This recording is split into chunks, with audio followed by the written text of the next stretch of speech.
All right, what a fun topic this is, the audition.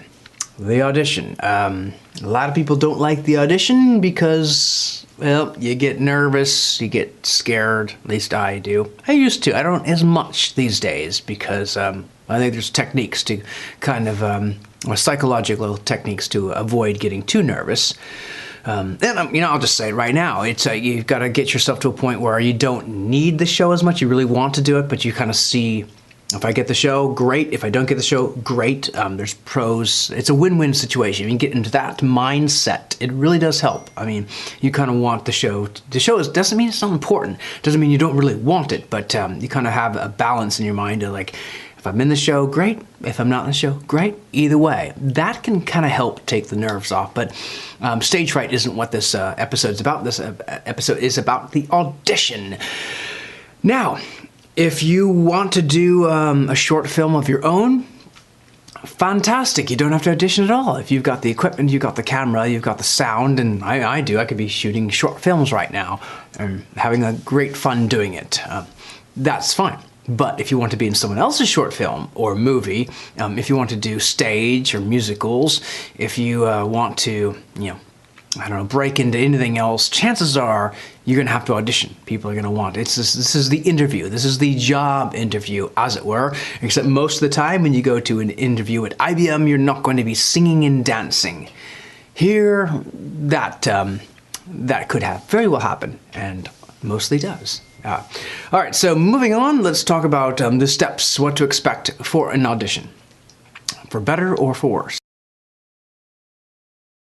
Preparation, and this is the same thing with a company. If you're going to go to IBM, you should probably know something about IBM or in the job that you're applying for, what you're going to be doing. The first thing is know the characters, know the roles, know the show, know the plot, maybe the history, and you can't do enough research. I mean, you can start wasting your time if you really don't think, if you're doing a lot of auditions.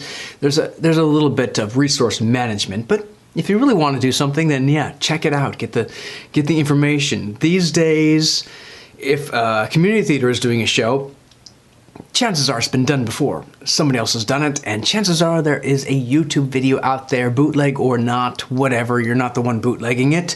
You're just watching it. So it's possible to get a copy of it to watch it. Or scripts are hard to get. Even these days, scripts can be tough to get unless the theater can supply you with a copy, a PDF. You can read it, but I wouldn't count on that. So research, and well, research. I was trying to think of another word, but I can't. So anyway, know the script, know the background, know what style of musical it is. If it's a musical, operetta, is it Rodgers and Hammerstein, the composers? I mean, there's a lot you can know because that'll help you for the audition. That'll help you for the preparation. You can know what kind of monologues to prepare, what kind of musical songs you can prepare. It'll know everything. The dances you can do. If it's 42nd Street, there's going to be dancing. There's going to be tap dancing. You know what tap shoes to bring. And that'll give you a big hint. But again, the characters. Even if for a musical such as 42nd Street, there are a few roles that don't dance at all, so you can still audition for those. But although, and many actors hate this, when you go to the audition, you still have to do the dance with everybody else, even though you just want to do that one role. You don't want it. It's kind of like they want to see, well, can you do more? I mean, you got to look at their mindset. If we can see everybody and how well he or she dances, maybe we can put them as, that role they want, but maybe we can get them to be a dancer in the other scenes too, because they're so good and they don't even know it. That doesn't happen too often, but it's just tradition. That's the way they do it. And also, one other thing about knowing the show in advance is you got to know if you're comfortable with everything. Is the full Monty? Are you going to be exposing things, or how are they going to interpret it? So those are good questions to ask. If you're not comfortable with nudity and the show has nudity, you might want to ask the director, are you doing the nudity? Because if they say, no, it's all done with a smoke and mirrors, okay, that's fine. But if they really are, and you kind of like, you figure, my old choir teacher's gonna be there. This is my hometown, I'm not doing this. And that's just not nudity, just content in general. If you're comfortable with it, great. If not, then you shouldn't be auditioning. But it's your responsibility as an actor to know these things ahead of time and to go in fully prepared fully. And I've been in situations where I didn't know, and this is from experience. I've gotten cast into shows where I just thought, oh, it's not really for me. It's not quite a good fit. I'm just not totally comfortable with it. And I mean, I'm all for pushing barriers and, kind of stepping outside your comfort zone and, the envelope. But there are kind of things like if you're doing this for volunteer, doing this for fun, you kind of got to know there are some limits. For some people, hey, more power to you, no limits, whatever. But, some people say, I'm not going to stab someone for real. It's against what I believe in. So no stabbing. So if the show has stabbing, real stabbing, then no. So these are examples. These are good stuff to think about. Another thing, if it is a musical and it has dancing, again, 42nd Street is a great example because this has come up in the past. Sometimes there will be classes offered. Sometimes there will be a tap dance class, a preparation class for that specific musical by the choreographer. So you can kind of see where I'm going. If that choreographer is offering a class on tap and that is for the same musical that she or he is directing, doesn't hurt to take it. Now, it's not a guarantee you're going to get in the show, and if you have to take a class at that point, well, you kind of got to know yourself. Am I close enough to maybe put that over the edge, or have I never had a tap lesson in my life, and I think all of a sudden I'm going to be in the musical because I took one tap class from that choreographer? It can't help. So you kind of have to evaluate that for yourself and just think, I don't, because some people tap pretty well, but you don't memorize quickly, and at auditions, especially the dance part, it goes by very fast.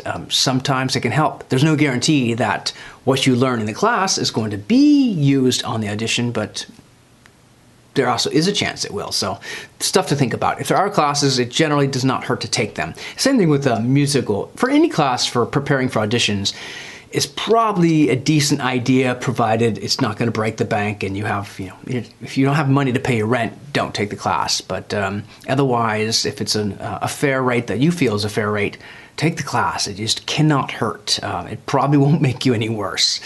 I mean, no guarantees, but there's a good chance it's only going to improve you. You're going to get feedback without actually being at the audition. So instead of having to risk it all at the audition, you get feedback. Again, all directors are different. This director may say that you're doing great, and the director says what you have done there is awful. That doesn't seem to happen too often, but it could. Just keep that in mind. But in general, I'd say classes are a pretty good investment of time and money. And now, there are classes, of course, by the choreography or by the studio, but there are also classes at something called the community college, and they are great. Now, of course, if you're looking for your child and your child's it's in high school or below, then sure, check out the high schools program, the schools program. Any experience is almost always beneficial. But if not, if you have graduated high school and now you want to do it, community college classes, they're cheap, affordable for the most part, and if the director's good or the choreography or the music director, then it's only going to be a boon. It's only going to help. And plus, you're already there, you're learning. Maybe there are opportunities at that college to learn. So those are things people sometimes overlook. Even adult community, like adult ed classes. I don't see that come up too often for stuff like this, but there definitely are community college classes. A lot of them do take place during the day, but maybe you can work your schedule out to make it happen. I don't know. So another thing, of course, in preparation is you've got to know what to expect, and that will probably be on the audition flyer, if they still do those, but more likely the website. The website will tell you need this and this and that and that. At a minimum, it'll be a song. If it's a musical, it'll be a song. I am actually doing musicals. I think it's stated in the title. This is audition for musicals. There is some overlap with audition for plays. So you kind of got to read both and take away, if it's a play, take away all the musical stuff. If it's a musical, actually you can still fold in some of the play stuff. So what do you need to audition for a musical? I think we talked about the shoes. You're going to know what kind of, if it's a tap musical, bring your tap shoes, or get tap shoes. There's a caveat to that I'll mention later. But the songs, you're probably going to have to sing a song. And you say, Nick, I'm just auditioning for this role that has speaking lines only. Doesn't matter. It's the same thing with a dance. They just want to hear, how well do you sing? Maybe you can help side stage for some of the songs. Or you could be a pit singer. A lot of reasons. They don't even have to explain them all. But you still kind of, everyone has to do it. Because somebody might be just singing and not having acting, and they still have to read acting lines. It's fair. It works itself out. And it's not a bad experience, because maybe this time you don't care about the song or the music because you just want to act, but maybe next time you do, and you've now had this experience from singing a song in front of people. And how many? We'll talk about that. But so you got to have the song. You got to have, usually it'll tell you on the website, how many bars? 16? 16 measures means 16 measures do not...